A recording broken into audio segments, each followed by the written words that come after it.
Morning people wake up for peace and quiet. McDonald's breakfast people, we wake up for the sweet rush of getting that warm, delicious breakfast right before it ends. Crush your morning goals with a steak, egg, and cheese bagel or any breakfast sandwich and snag another one for just $1 with the buy one, get one deal. Only in the McDonald's app. Limited time only at participating McDonald's. Valid once per day. Must opt into rewards. Ba-da-ba-ba-ba. Hola, buenos días, ¿qué tal? Ya por fin en casa, ya por España por lo menos, estoy en Madrid ahora. Y hoy os quería hablar de un tema que en mi opinión hay mucha confusión alrededor de él, como son los trastornos alimenticios. Digo que hay confusión porque para mí los trastornos alimenticios, lo importante realmente no es tanto el síntoma de la comida, sino como la función que cumple la comida en este trastorno. Perdona la comparación, pero es como si alguien fuera asesinado y nos pusiéramos a sacar la personalidad del asesino porque la ha matado con un cuchillo o ha matado con una pistola, ¿no? Ya sé que la comparación es horrible, pero lo que os quiero hacer ver es que la comida es el instrumento que la persona tiene para regularse. Entonces, cuando alguien tiene un trastorno alimenticio, centrarse en que coma o no coma o deje de comer, o vomite o no vomite, me parece que es un error. Hay que ir más allá de la comida para poder entender los trastornos alimenticios. Así que muchísimas gracias por estar ahí, como siempre. Gracias por el ánimo que me dais y seguimos adelante.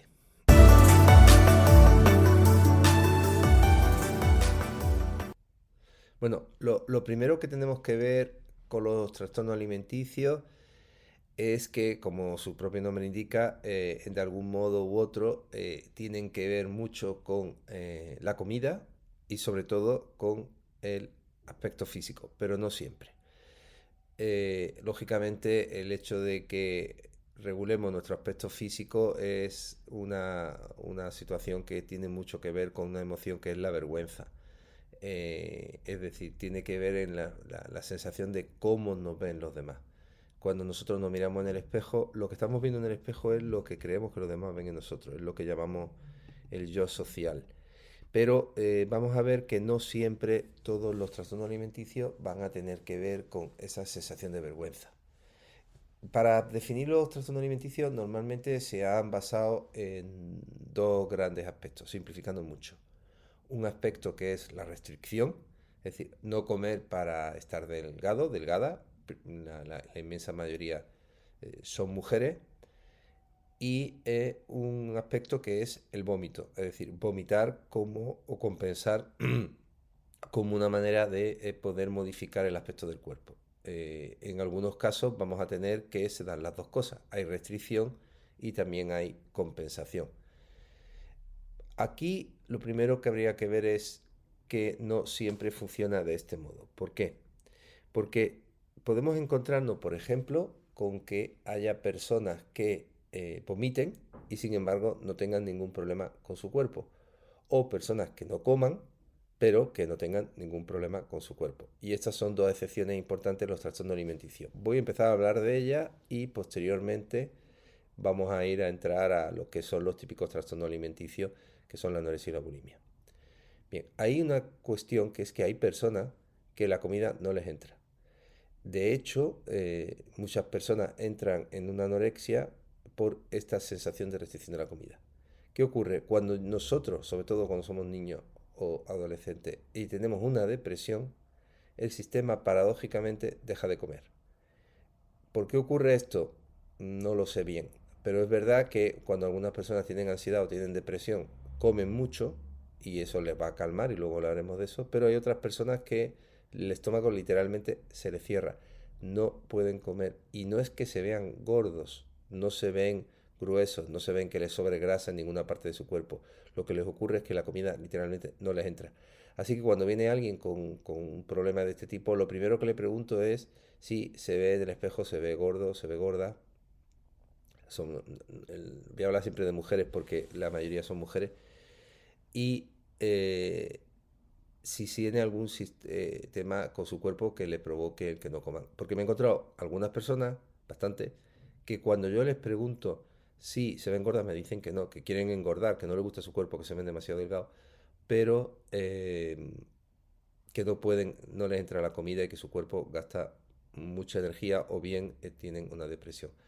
Esto también es muy frecuente con algunos pacientes que son más mayores y te vienen y te dicen que en un momento determinado, una edad determinada, tenían anorexia y le preguntan lo mismo, ¿tú te has visto gorda? ¿Te has visto gorda? Y te dicen que no, que en realidad se veían delgados, pero que la comida no les entraba. Y el tratamiento que les damos es un tratamiento por anorexia, porque el problema que hay es que creemos que no comen por un problema del cuerpo y no es por eso, es porque el estómago se cierra. Y yo creo que todos hemos tenido la experiencia en algún momento de nuestra vida que hemos tenido mucha ansiedad, mucha malestar y el estómago se nos ha cerrado y hemos perdido muchísimo peso. Eso no es anorexia. Para que haya anorexia, tengo que verme en el espejo eh, gordo o algo de mi cuerpo que no me guste, alguna parte de mi cuerpo que yo quiera que adelgace o que pierda peso.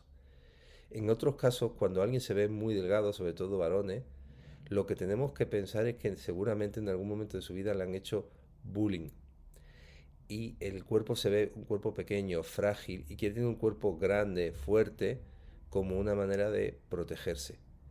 Eso también se ve en algunos casos de mujeres que en muchos casos han tenido abusos sexuales. El miedo a verse atractiva o a verse delgada y frágiles hace que puedan querer tener un cuerpo más grande o un cuerpo que no resulte atractivo como una manera de protegerse de un posible abuso. Cuando hablamos de vómitos, en muchos casos el vómito puede ser un vómito que sea provocado como una forma de compensación. Y luego lo haremos de eso, es decir, como una manera de perder peso. Pero hay una forma de vómito que es espontáneo, que se llama el vómito psicógeno, y que no tiene nada que ver con la bulimia, que es una forma de compensación. Recuerdo hace mucho tiempo, cuando yo trabajaba de voluntario en una asociación de trastornos alimenticios, que vino un chico que nos lo diagnosticaron con bulimia. Estaba tomando 11 pastillas. Y yo le pregunté, ¿tú te ves gordo? Y dice, no, no, si yo lo que quiero es engordar, pero es que no puedo parar de vomitar. Y yo no tenía experiencia como psicólogo, justo había empezado hacía poco, pero me di cuenta que ese hombre bulimia no tenía, lo que tenía era mucha ansiedad. Cuando nosotros vomitamos, el parasimpático, el sistema nervioso autónomo, produce calma, y en este tipo de personas el vómito se produce de forma espontánea, porque de una forma espontánea el sistema nervioso lo que intenta es como calmarse.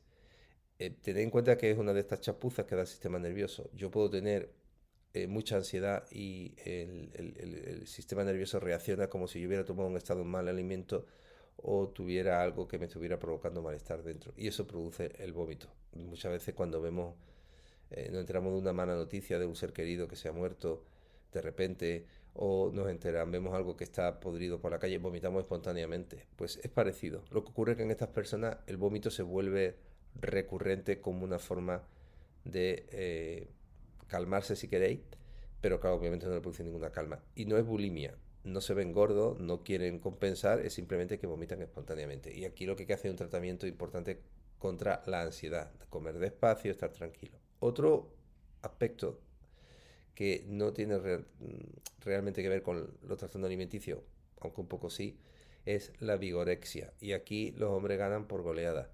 Generalmente son hombres que han sido abusados sexualmente o físicamente, puede que psicológicamente, y lo que quieren tener es un cuerpo grande, fuerte, musculoso, y solo se ven atractivos si tienen un cuerpo con mucho músculo, con mucha...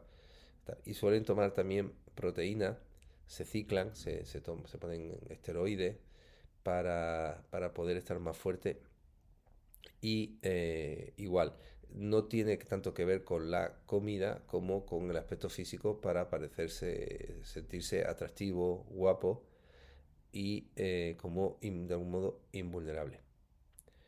Dicho esto, vamos a entrar ahora en los trastornos alimenticios propiamente dicho. Lo primero, lo que he dicho antes, no creo en muchos los trastornos alimenticios, es decir, no creo que el problema de los trastornos alimenticios, valga la redundancia, tenga que ver con la comida. Para mí es un mecanismo de regulación emocional fallido, igual que puede ser otros mecanismos de regulación emocional fallidos como el TOC o como las adicciones. Lo que ocurre es que aquí el instrumento que la persona va a utilizar es la comida como forma de regularse. ¿Esto qué repercusión tiene? Pues tiene la repercusión de que si a nosotros nos traen a una persona con un trastorno alimenticio, viene a vernos, si nos centramos solo en la comida, y esto lo hacen muchos psicólogos y muchos médicos y muchos psiquiatras, Creo, en mi opinión, que estamos cometiendo un error gravísimo, porque nos estamos centrando en el síntoma, no nos estamos centrando en realidad en el problema que la persona trae. Es como si alguien viene al médico con fiebre y solo nos preocupamos de la fiebre, sin preguntarnos qué está provocando esa fiebre, si es una bacteria, si es que tiene una infección inflamatoria o es que resulta que a lo mejor la persona pues tiene un cáncer. Es decir, ningún médico se va a centrar solo en la fiebre, va a explorar a ver qué está provocando esa fiebre. Y si es un virus, pues le dirá que se tome un antipirético, y si es una bacteria, pues le dará un antibiótico. Pues los psicólogos, la mayoría, diagnosticamos por la fiebre. Entonces, ¿qué ocurre con la comida, por ejemplo, en la anorexia? Hay un artículo interesantísimo de un autor que se llama Lipstick, que él lo que hacía eran cogían ratitas y las ponían en una jaula, en un sitio, con una ruedecita de esta de hámster, donde están todo el rato comiendo, y le iban poniendo cada vez menos comida. Lo que descubrieron es que la rata cada vez hacía más deporte y cada vez comía menos. Cuanto menos comida tenía, más deporte hacía y menos comía. Hasta que llega un momento que la ratita llegaba a un momento que se morían de hambre.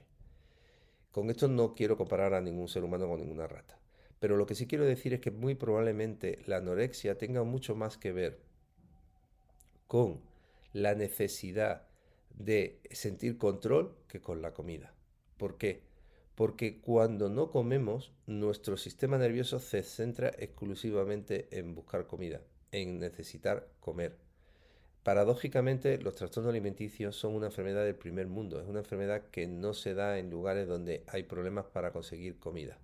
Se suele dar por goleada en sitios donde la comida es muy abundante. ¿Y cuál es la paradoja de esto? Pues que si yo tengo 12, 13 años y tengo problemas en el colegio, tengo problemas con mis padres, me siento no comprendido, he tenido un duelo reciente, cuando se cierra el estómago, cuando dejo de comer, toda mi atención se va a centrar exclusivamente en la comida. Y como me dijo una vez una compañera, una amiga que había tenido anorexia, me dijo: Manuel, es que cuando mi madre murió y yo dejé de comer, tuve una visión de túnel. Es decir, toda la atención se centra exclusivamente en el cuerpo, en la comida.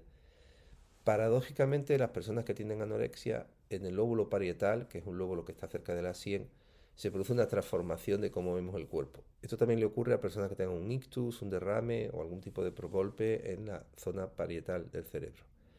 En estas personas se van a ver gruesas, se van a ver gordas a medida que vayan comiendo menos. Y obviamente hay que ayudarle a que coman, hay que ayudarle a que coman.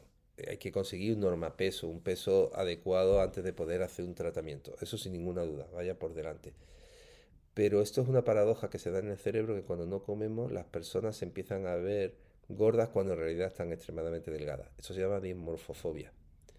Y esto es lo que le ocurre a muchas chicas con anorexia. Pero una vez que alcanzan el normapeso, empiezan a darse cuenta y ya se puede empezar mejor el tratamiento. Entonces, ¿qué ocurre? Cuando nosotros, si fuéramos un monito y estuviéramos en lo alto de un árbol y no comiéramos, toda nuestra atención va a estar en buscar comida. Vamos a bajar del árbol incluso a poniéndonos a riesgo de encontrar un león. Así que las personas que restringen la dieta, lo que van a sentir es muchísima energía. Se van a sentir muy centrados con mucho malestar. Por eso la anorexia, en muchos casos, tiene muchísimo más que ver con la necesidad de hacer actividades, de estudiar compulsivamente, de hacer muchas cosas, que con el tema de restringir la comida. Es decir, la mayoría de la anorexia, excepto cuando hay una depresión, se cierra el estómago y se da esta visión túnel, la mayoría de las anorexia empiezan con una dieta.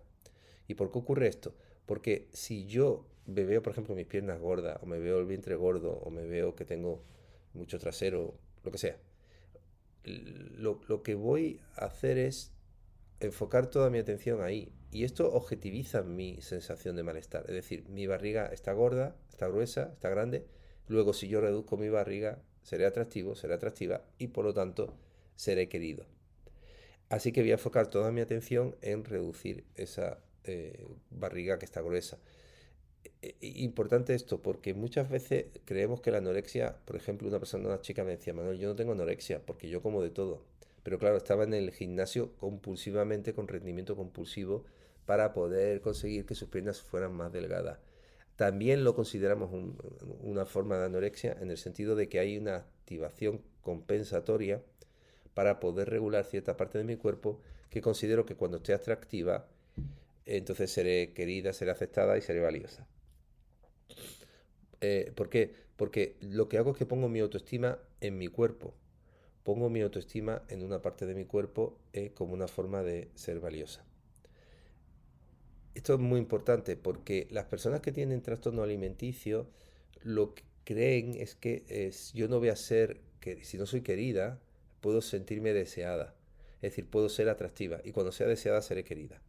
El poder, el dinero, el prestigio, la admiración, el deseo son sustitutos del cariño.